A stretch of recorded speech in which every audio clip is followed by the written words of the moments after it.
সংখ্যালঘু ৰাইজৰ মাজত ৰাজ্যজুৰি হাহাকাৰ পৰিস্থিতি। এছআৰক লৈ ৰাজ্যজুৰি ব্যাপক প্ৰতিক্ৰিয়া। সংখ্যালঘুক লক্ষ্য কৰি নাম কৰ্তনৰ অভিযোগ। নিৰ্বাচনী আয়োগে বিজেপিৰ হৈ কাম কৰাৰ গুৰুতৰ অভিযোগ। স্পেচিয়েল ইণ্টেনচিভ ৰিভিজনক লৈ যিদৰে বিহাৰত বিভিন্ন অভিযোগ নিৰ্বাচন আয়োগ আৰু বিজেপিৰ বিৰুদ্ধে উত্থাপন হৈছিল, ঠিক একেদৰেই এইবাৰ অসমতো কেতবোৰ অভিযোগ উত্থাপন হৈছে।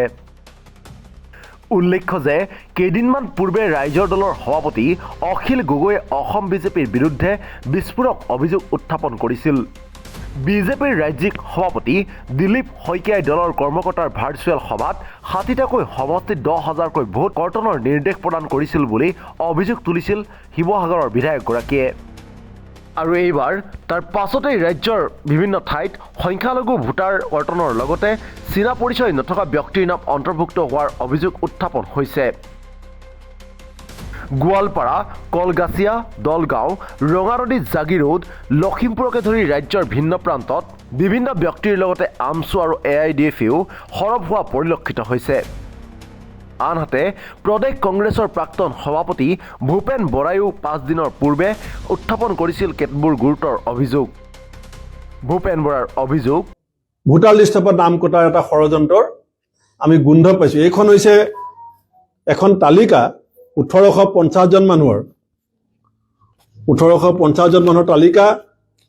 ছাপ্লাই বিভাগৰ এজন কৰ্মচাৰী লখিমপুৰ জিলাৰ নৱজ্যোতি বৰুৱা, তেওঁ আমাৰ ৰঙানদী সমষ্টিৰ BLA সকললৈ এই ১৮৫০ জনীয়া তালিকাখন পঠাইছে আৰু তেওঁ এটা মেছেজ দিছে, হোৱাটছআপ মেছেজ। তেওঁৰ হোৱাটছআপ মেছেজৰ স্ক্ৰীনশ্বটো মোৰ লগত আছে যে DC নিৰ্দেশক্ৰমে তেওঁ এইখিনি পঠাইছে,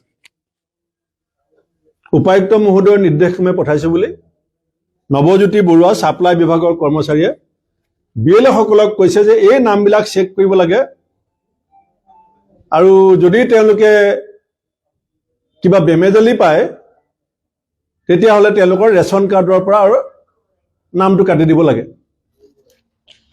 ৰেচন কাৰ্ডৰ পৰা নাম কাটিবলৈ প্ৰথম চৰ্তটো হৈছে ভোটাৰ লিষ্টত নাম থাকিব নালাগিব। আৰু যিবিলাকৰ নাম আছে তাৰ প্ৰায় ১৮৫০ জনৰ এতিয়ালৈকে মই ৩০০ জনতকৈ বেছি মানুহৰ ফোন নম্বৰ, টেলিফোন পাইছোঁ। তেওঁলোকক মই সুধিছোঁ যে আপোনাৰ ভোটাৰ ID আছে নাই? কৈছে আছে। আপোনাৰ কিবা খেলি মেলি আছে নেকি? কৈছে মোৰতো একো খেলি মেলি নাই, আমাৰ ইয়াতে জন্ম হোৱা মানুহ গোটেইখিনি। গতিকে এই যিটো ষড়যন্ত্ৰ হৈছে, মই আজি এই ফেচবুক লাইভৰ জৰিয়তে অসমৰ মাননীয় নিৰ্বাচন আয়ুক্ত ডাঙৰীয়াকো বিষয়টো অৱগত কৰিছোঁ। মন কৰক আজিৰ এই দৃশ্যটোলৈ।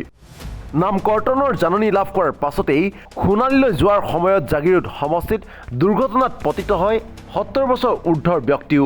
কেৱল এয়াই নহয়, উল্লেখ্য যে ৰাজ্যৰ বাহিৰত থকা ব্যক্তিলৈও মাত্ৰ এটা দিনৰ সময় প্ৰদান কৰি শুনানিৰ তাৰিখ দিয়াক লৈও গুৰুতৰ অভিযোগ উত্থাপন হৈছে।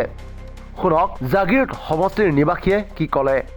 যিখন আপোনাৰ হিয়াৰিং হৈ আছে, এতিয়া ধৰক মই তাত হিয়াৰিং কৰিব গৈছোঁ, কিন্তু মেইন কথা হ'ল আমি যে হিয়াৰিং কৰিছোঁ, যিটো ফৰ্ম সিহঁতে লিখিছে তাত কোনো য়েছ বা ন' কোনো লিখিব নিদিয়ে, ডাইৰেক্ট আপোনাৰ চহী লৈছে আৰু জমা লৈছে। কিন্তু যদি আমাক যদি ৰিচিভ কৰিব লাগিব না, মানুহক যদি ৰিচিভ কৰিব লাগিব, আমি এইখিনি ডকুমেণ্টছ পাইছোঁ, কোনো ৰিচিভ নকৰে, জাষ্ট গৈছে, একো নুসুধে, কোনো একচেপ্টেবল নাই, ডাইৰেক্ট ডকুমেণ্টছ জমা লৈছে আৰু পঠাই দিছে, চহী এটা লৈছে। কিন্তু ইয়াৰ যিটো বেকুবানা হৈছে, এইটো বন্ধ কৰিব লাগে আৰু মানুহক হাৰাশাস্তি বন্ধ কৰিব লাগে। কাৰণ মানুহক আৰু কিছুমান ল'ৰা এনেকুৱা আছে বাহিৰত আছে, আজি কালি ৰাতি নোটিচ গৈছে, সিহঁতৰ ২২ তাৰিখে ইয়াত হিয়াৰিং আছে। এই এটা ৰাতিৰ ভিতৰত মানুহ কেনেকৈ আহিব? কাৰণ সিহঁতৰ কৰ্মসূত্ৰে বাহিৰত আছে, কোনোবাই কেৰেলা আছে, কোনোবাই বেংগলোৰ আছে, কেনেকৈ আহিব? সেইখিনি মানুহ এটা ব্যৱস্থা ল'ব লাগে। আৰু এইটো আমি চৰকাৰক অনুৰোধ জনাইছোঁ যাতে আপুনি এইটো বন্ধ কৰে, কাৰণ ইতিমধ্যে নগৰ DC ছাৰে বন্ধ কৰিছে। কাৰণ আমাৰ মৰিগাঁও জিলাৰ উপায়ুক্ত ডাঙৰীয়ানীক আমি অনুৰোধ জনাইছোঁ যাতে আপুনিও ইয়াত কিবা ব্যৱস্থা কৰি ৰাইজৰ স্বাৰ্থত আপুনি বন্ধ কৰক। মুঠতে এতিয়া সংখ্যালঘু সম্প্ৰদায়ৰ মাজত হাহাকাৰ পৰিস্থিতিৰ সৃষ্টি হৈছে। এনে অভিযোগ ঠায়ে ঠায়ে উত্থাপন হৈছে যে ২-৩ মাহ ঘৰত নথকাৰ বাবেও ভোটাৰ তালিকাৰ পৰা নাম কৰ্তন কৰাৰ অভিযোগ তুলিছে ভুক্তভোগী সংখ্যালঘু জনতাই। কোনো কোনো অঞ্চলত এটা ভোট কেন্দ্ৰত ৮০ৰ পৰা ৯০ জনকৈ লোকৰ নাম কৰ্তন কৰাৰো অভিযোগ উঠিছে। বিৰোধীৰ স্পষ্ট অভিযোগ যে নিৰ্বাচন আয়োগে বিজেপিৰ হৈ কাম কৰিবলৈ এনে ষড়যন্ত্ৰ ৰচনা কৰিছে। নিৰ্বাচনৰ প্ৰাক মুহূৰ্তত এইদৰে উপায়বিহ্বল হোৱা সংখ্যালঘু জনতাই নিৰ্বাচনৰ সময়ত কি স্থিতি গ্ৰহণ কৰিব অথবা ভোট দিবলৈ অৱশেষত সক্ষম হ'বনে নহয় সেয়াহে হ'ব লক্ষণীয়।